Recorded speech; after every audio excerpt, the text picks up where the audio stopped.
Hello and welcome to AMG Podcast. Today we'll talk about briefly how I got Starting AMG Entertainment to where it is today. Here with me is Eva Clark, and she will be interviewing me along this podcast. So tell me how you started Starting AMG. Starting AMG came from early on when I was 15 years old. I was always into technology and audio technology and wanting to remix songs. So I just started doing it for a hobby and for my own personal use.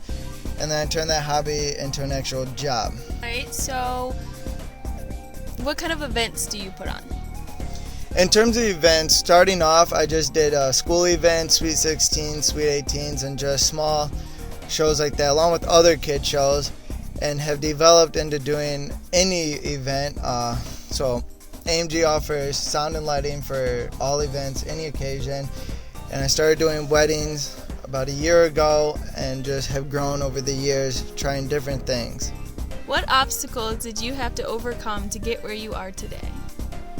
In terms of obstacles, starting out, I had to do a lot of free shows, really put myself out there in every way that I possibly could, taking every opportunity along the way to show people what I could do. And I started this in high school early on and just doing free shows during all the lunches and as a way to advertise for myself. And then kids would come up to me wanting me to come and DJ their party, and then I would do that really for the cheap. And then developing to where I am today, started getting more professional equipment, more lights, more sound, more mixing tables, and eventually doing more professional shows. Now I see you have a website and business cards. Did you put those together yourself? Yes, the website. I've always had an interest in doing web design and web development, and then always like designing business cards, business templates, and just forms and flyers, and just any advertisement form that I could use. And I've designed them all myself and had promotional items made, such as promotional flyers and t-shirts, all of which I designed myself. Do you plan on taking Starting AMG to the next big step, or are you just going to continue doing this as a little side hobby? Throughout my college career will always be a side job to get me through school. I would like to take it to the next step. We'll have to see how events lay out in the future. I've definitely grown and learned a lot through the experience I have through all of this, working with different advertisements, companies, and really try to find what works in terms of getting my name out there, getting AMG Entertainment out there so I can do more shows and build a more foundation for my company so I can get on to doing bigger and better shows. And I hire people when I need help.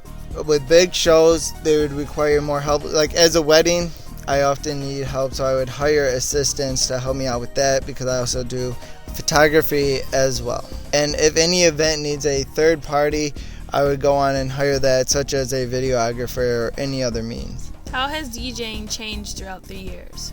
DJing's changed a lot, going from when I started getting to it, records were mostly faded out. There's not many DJs that use vinyl to DJ with nowadays.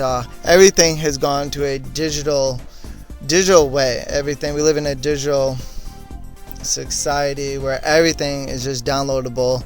And in terms of all the effects and the actual hardware, the hardware has changed a lot nowadays. The effects are endless. You can buy, like Native Instrument has a whole line of different DJing gear, which has offers different effects and just a different way of doing everything. But for the most part, all the hardware would in terms connect to a computer and use a software such as Virtual DJ, Serato, or even Tractor to interact with it. Well, that wraps up today's podcast. This has been Podcast with AMG and my assistant, Eva Clark. Thanks for listening.